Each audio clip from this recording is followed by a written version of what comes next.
Welcome back to the Growing Band Director Podcast. This is episode number 214. We're going to talk about history of and differences between and listen to some examples of Japanese wind band music. Here with Nick Pierce. Nick, how are you? Doing well, thank you. Fantastic. Well, when this has come out, we also did another episode on learning to play the bass or learning how to teach the bass better as a band director. If people have not checked that out, same guest, completely different topic. I suggest people at some point after listening to this go back or share it with a friend who needs help as a bass teacher as well. So, Nick, I guess what I'll say is the reason we split this up into two episodes is because playing the bass and talking about Japanese wind band music, it was like that's kind of hard to combine it into one Oh thing. yeah, So oh yeah. as someone who's a tuba player and a bass player and a experienced band director, what piqued your interest in the whole Japanese wind band music side of things? Yeah. I think there's a couple of factors that led me to it. One is, as many of us have, I'm sure, I heard so much about how incredible the band programs in Japan are for years and years. And then finally, I looked one up. And if people look up on YouTube, just Japanese elementary school band, one of the videos that comes up is a Japanese elementary school band playing Slava by Bernstein from memory, every note correct, and that you can see the kids themselves, they're like 10 years old. And I was like, what on earth is going on here? They're like the saxophone solo, trombone solo, everything perfect. What the heck is this? And then around the same time that I did that, my partner went to Midwest on a year that I wasn't able to go, and saw a Japanese band play at Midwest, and their encore was the theme song from an anime show about band called Sound Euphonium. At which point I was like, what on earth is this? And so when they got back, we found it online and we watched this Japanese show called Sound Euphonium, all about school band in Japan. And I was like, this is insane. This is so different. I need to learn more. And that kind of led me into a deep dive, not just of Japanese bands music and of both Japanese repertoire and Japanese teaching philosophies. And I luckily I have a friend from college named Sarah, who after graduating went to Japan to teach English for a few years, then wound up as an elementary school music teacher in Japan, in Kyoto.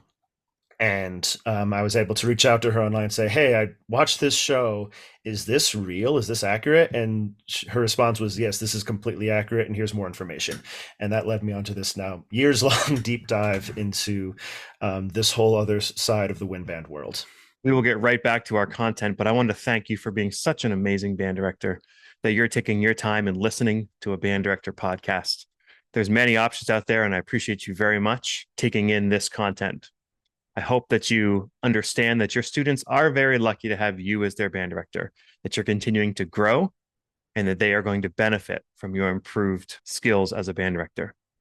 You can share this episode with any band director friends or other music education friends who can learn from this content, because good pedagogy is good pedagogy. And if you could take a moment and go to thegrowingbanddirector.com, and you'll be able to sign up on our Patreon platform to give at least $5 or $3 a month. And it helps the content continue to be created for you to help our profession grow. Let's go back to our scheduled episode.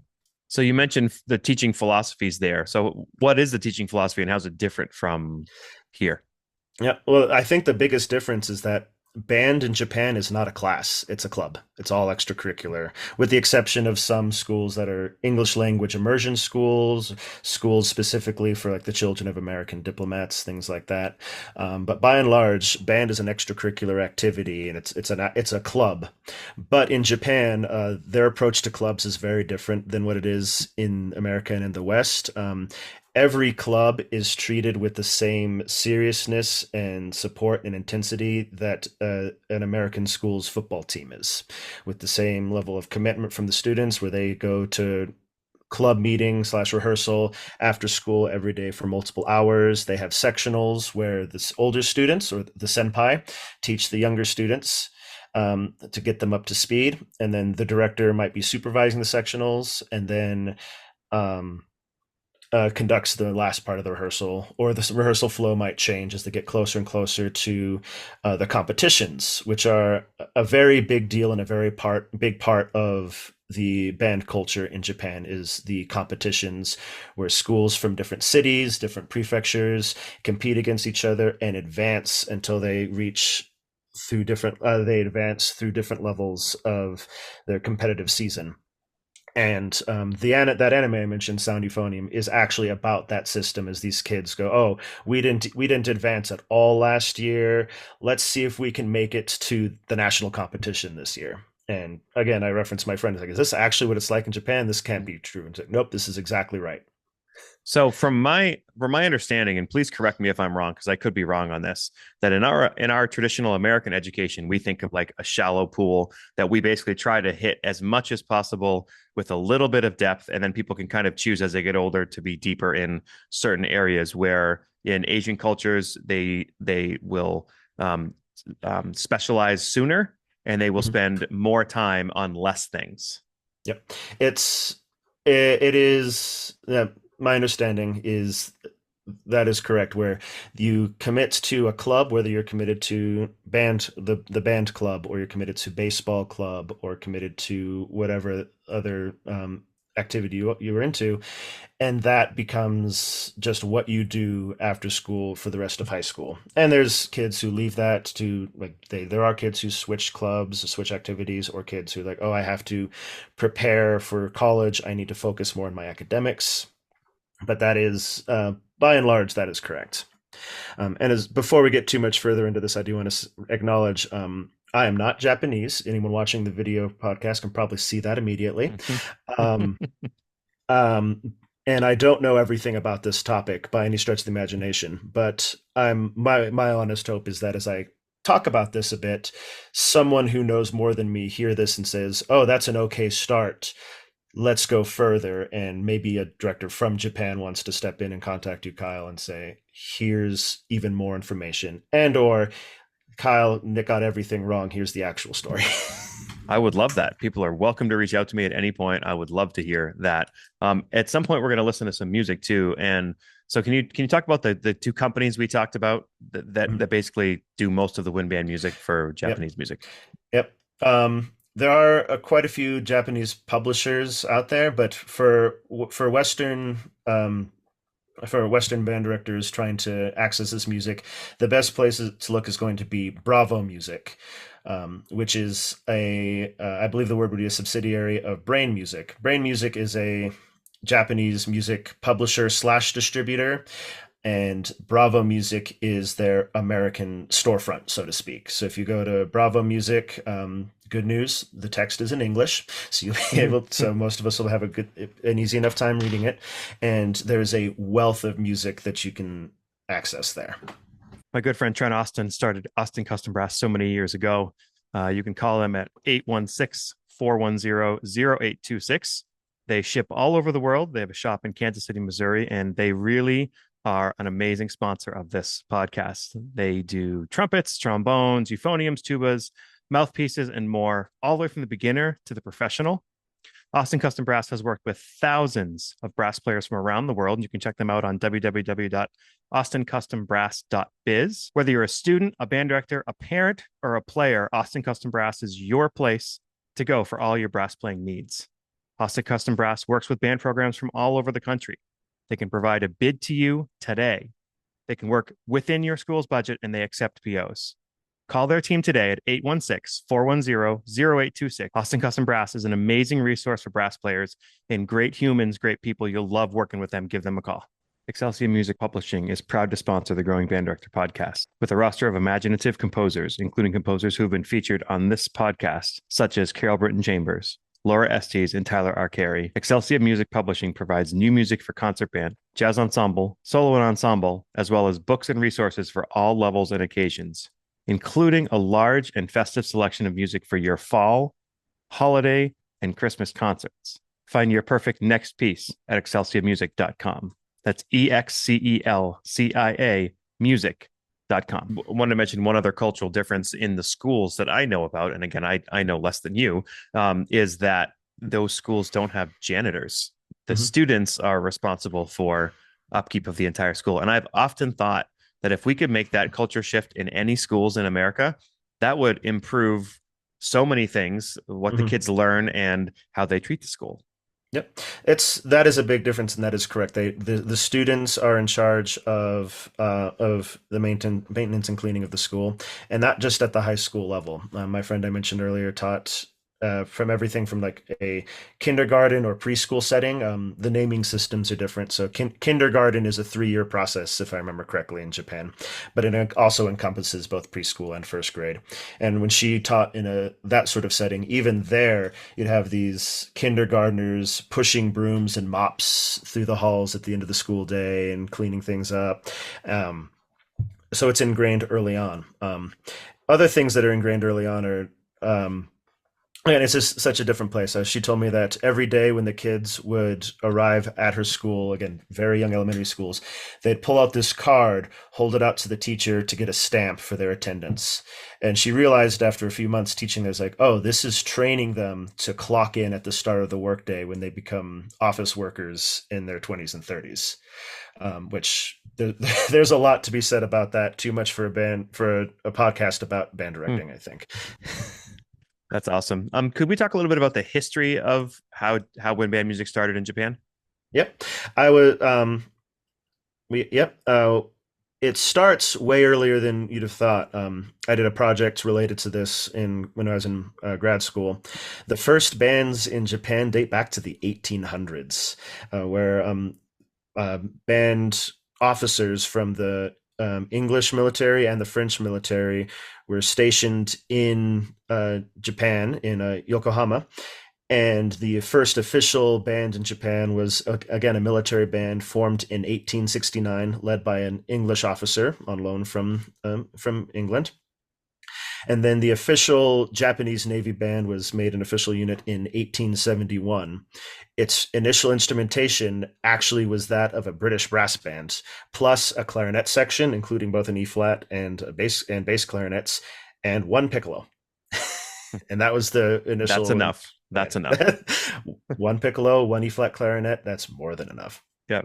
Um, and then that movement continued through the 1800s into the 1900s when school bands began to be established. And one quote I read is that exact wording: prior to the beginning of World War II, there were approximately 1,300 bands in Japan, Wow. which is remarkable. And I'd be curious to know how that compares to the number of bands in the U.S. prior to World War II. Maybe I somebody with some knowledge of that could reach out and tell us. Yeah. Mm-hmm. Yeah. And then at World War II, did a number on bands in Japan, as it did everywhere, but it also created, in the aftermath, an interesting development in the development of wind bands. Specifically, after World War II, for obvious reasons, there were American forces stationed in Japan as occupying forces, but those forces included bands. American military bands stationed in Japan, who then did goodwill concert tours all across the country and reached out and did performances and outreach events, much like they do today in the US, but to the Japanese civilian population.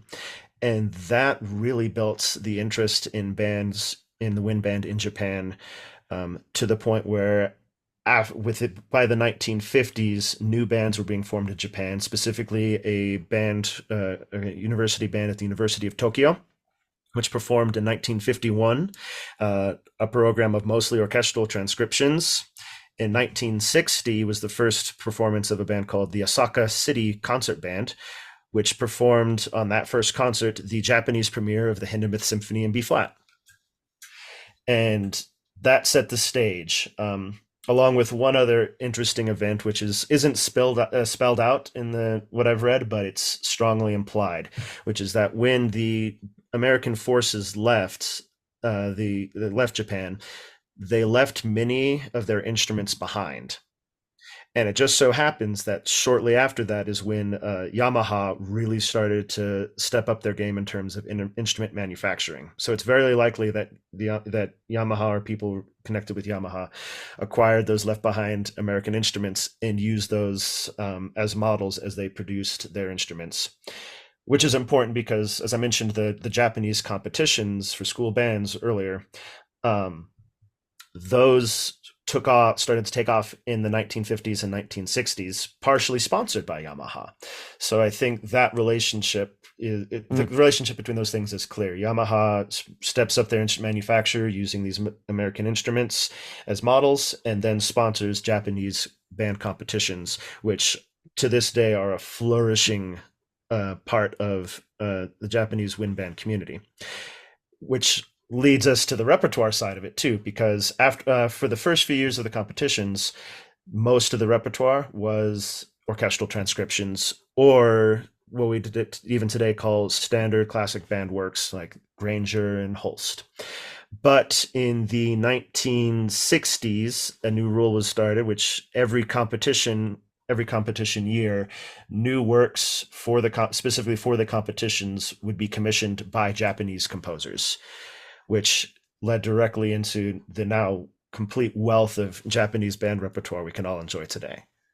That's sweet. I do want to mention there is a perfect recording, a full CD that to me is perfect. If anybody wants to listen to it, it's called Live in Osaka, and it is from the Eastman Wind Ensemble. And they do Festive Overture. They do a bunch of great things on there. One of the things they do is the Bach Toccata and Fugue in D minor, and it is like perfection. And it's just like live concert, and it's just brilliant. The whole thing's on YouTube too. I have the CD too. Live in Osaka, Eastman Wind Ensemble. I think it's from the early '90s, but I'm not completely sure. It's just fantastic. Yeah, I'm glad you mentioned that. It is worth saying the cultural exchange between Japanese band programs and American band programs is significant and continues to this day with Eastman Wind Ensemble as well as American military bands continuing to do tours of Japan. Frederick Fennell being brought out to guest conduct in Japan. Today, Ray Kramer still goes out to Japan regularly to guest conduct as well. And at the same time, Japanese band directors come to Midwest every year, both to perform and also just to attend and bring some of their knowledge back. Right. Which, by the way, the first place I ever encountered Bravo Music was at their booth at Midwest. So anyone going to Midwest, check out that booth. It is quite a treat. Beautiful. Great. So next we're going to listen to 5 pieces, one in sort of each grade level, to kind of get a good variety going here of some Japanese wind band music. Our first piece is a grade half called Impulse Power. Yep. This piece, very fun piece by Nayawada. I think you talked about it in a previous episode of the podcast. I would say as a 0.5, it's a bit on the more difficult side, just in terms of some of the technical demands with different articulations. And if you check the score, I believe the tuba part and the rest of the low brass are not in octaves the way they usually would be for a 0.5. So I would say this is kind of straddling that line between a 0.5 and a 1, but that's just my personal take. I'd say it's either the hardest piece on a 0.5 concert or the easiest piece on a grade 1 concert. Yeah, and I've said this a lot of times on many episodes of the podcast that grade level doesn't mean that much. It puts you in the ballpark, but look at the piece, listen to the piece, match it with your kids. If it's perfect for them and they're in 7th grade, do it. If they're, it doesn't matter what the grade level is, as how it works for your kids. So what is it about the piece that you like? I think the melodic content of it's absolutely fantastic. The differing low brass parts are a challenge, but I think there's a lot to be said for that as well, as like a stepping stone to where the low brass aren't always playing in unison or in octaves. And it's just a fun little piece. Great. And for anybody who's listening only, if you want to jump on YouTube, we'll have these score and sounds. People can see the scores as well, or just jump onto YouTube and check out the score yourself. Great. Here it is. Here's Impulse Power.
Our next piece is a grade 2 by Yogoto. This is called Capriccio on three Japanese children's songs. And you say it starts in C. That's right. The first movement starts in C major. I don't think there's too many B naturals in it, though. And it's worth mentioning it is a three movement work, three contrasting movements. The last movement, if I remember correctly, also ends in C major. But there's other things about it that make it a little easier as well. The range demands are pretty low. The clarinet part, even though it's a grade 2, does not cross the break. Wow. Um, Neither one of yep. the clarinet parts? There's only one clarinet part. Oh, great. Yep, there's only one part for each instrument, but with several of them having divises, specifically in the second movement, where there's a flowing lyrical line, but also a almost percussive background part where the different parts are playing in parallel fourths or parallel fifths, depending on the part. Well, I It's also want to mention, there's probably a lot of high school band directors listening right now that go, well, we usually play grade 3. Well, if you're looking for a good C major piece that's 3 movements, this might be your piece. Yep. Or if you're looking for a piece that introduces three movements, like if you want to build up to more challenging multi-movement works, this is a great starting point. And actually, for my very small school band, where I have very mixed ability levels, I'm planning to do this probably for our December concert this year. Because of this, the contrasting styles and the relatively low instrumentation needs. Again, just one clarinet part, one saxophone part, one trumpet part. I'll also say if you for people who are working closely with an elementary feeder, or people who maybe they teach at a K-8 and teach elementary as well as high school, you can find these children's songs on YouTube and actual videos of Japanese children doing these children's songs and playing like clapping games that align with it. And I used to teach elementary as well. And the second movement actually in a different key lies very well in recorder. So if you're participating in that world as well, there's a great opportunity here. I also think that's good teaching too, just to say, hey, what is this piece based on? Let's learn the original song. Let's sing those. What does it come from? That's just building background on a piece that we should do as many times as possible. Great. All right, let's check it out. Here it is.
Okay, the grade three piece we're going to listen to is called Ancient Flower by Yukiko Nishimura.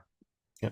This one's a lyrical piece. It's absolutely gorgeous. I love this piece, and this is actually one of the only pieces I've done with multiple groups at the same school. I did this with my concert band, and Nishimura. I originally wrote this for string orchestra, and that arrangement is also achingly beautiful. So I've done that piece with both groups, but they're not in the same key. So don't try to do it with both groups at the same time. But it's a gorgeous piece. And if you, I've seen this question come up on different music ed groups a few times. If you have kids asking, it's like, oh, can we do some music from a Miyazaki movie? This piece sounds like music from a Miyazaki film. So I would pitch this if you're in that situation. Do you happen to know the information off the top of your head of percussion needs on this? Very light percussion needs. And actually, what I've done before with different groups is I've looked at doing either Ancient Flower or Julie Drew's piece Bonsai Tree, which is Julie Drew is not Japanese, but it's also a piece in a Japanese style. And I've picked between those two based on the percussionist I had on hand. Because Bonsai Tree has a lot of percussion parts. Bonsai Tree has a lot of percussion parts, 6 or 7 percussionists to cover everything. Ancient Flower has 3 or 4, and it's the kind of lyrical piece where one of your percussionists might only get to do a cymbal roll. Yeah. But you can always add them on different mallet parts as well. Yeah. Marimba, and especially these days, vibraphone, like as many vibraphones as you own in your school, use them. They're not going to overpower the band. They really help. Yeah. And also finding things that are within the composer's intent for your students to do is good educationally, as long as you're not changing what the composer intended. Yep. So, absolutely. All right, let's check it out. Here's Ancient Flower.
Okay, so the grade four we're going to listen to is called Snow of an Ainu Village by Hirokazu Fukushima.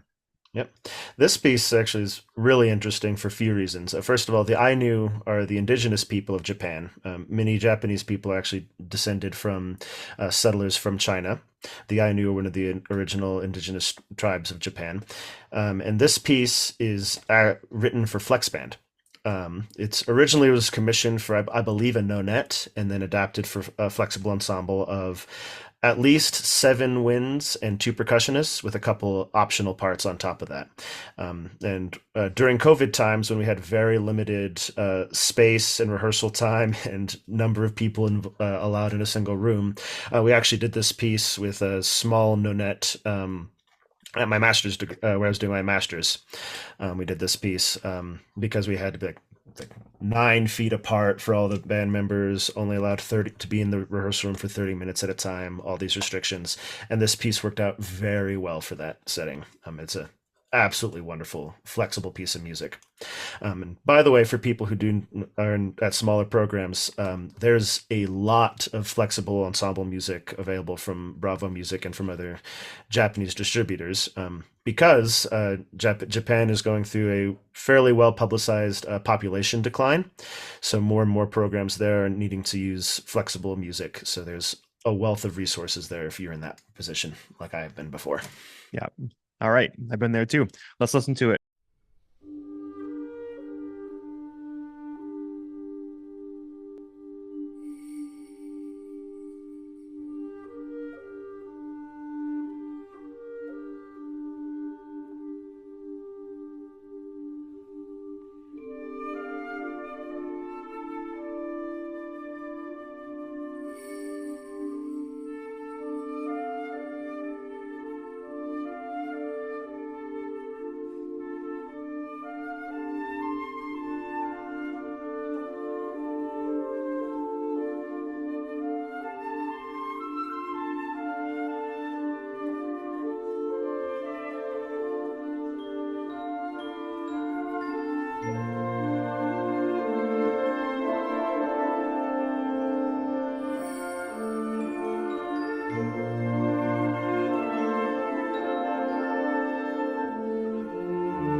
Well, Nick, thanks so much for being here for both of these episodes as we kind of wrap up with our last piece. But before we do listen to the grade five, is there a composer or a piece of music you think other band directors should know about that is not Japanese? Yeah. Well, I'm going to be a little self-serving here. I happen to be married to a composer. My spouse, Lachlan Pierce, publishes their music at self-publishes their music at tuturumusic.com. So if you'll forgive me for being a little self-serving there, I think there's a lot of great stuff there that people should look at. How do you spell that website? Tuturu. And then music. My spouse is from New Zealand, and tuturu is the Maori word for natural. Love that. Love that. All right. So let's hit our final piece. Again, thanks for being here. Introduce the grade 5 piece to us. Sure. This piece, Eternal Memoir, Saga of the Lucky Dragon, much like by Hirokazu Fukushima, just like the Snow of Ainu Village. This piece is a huge grade 5 work. Not terribly huge compared to some, but it is a 8 to 10 minute piece, if I remember correctly. I first encountered this piece in my early journey exploring Japanese music, where I was looking through Midwest recordings, which are on Spotify, and a Japanese high school band performed at Midwest, and two of the pieces they did were Heizo's Fantasy in a Japanese Folk Song, and this piece. And I thought, first of all, what a great marriage of American and Japanese wind band traditions right there, to have a Japanese band playing at Midwest doing Jesus' arrangement of a Japanese folk song, and then also bringing their own music to the United States. It's based on the story of a boat called the Lucky Dragon that was caught in I think it was an accident on the Pacific Ocean where American forces were testing nuclear weapons back in I believe, the 1960s.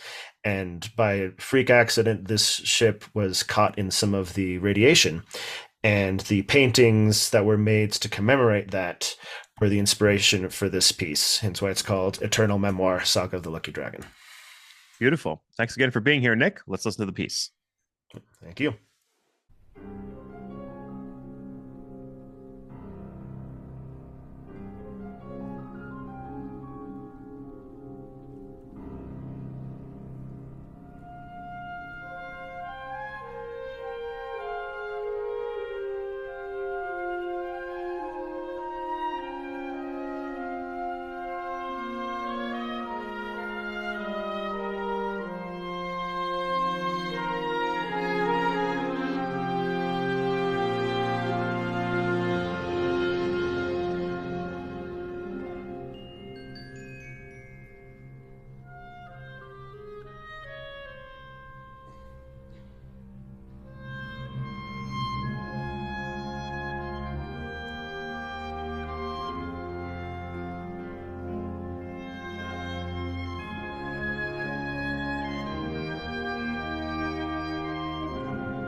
We sincerely appreciate you taking your valuable time and listening to the Growing Band Director podcast. Your students are very lucky to have a band director like you.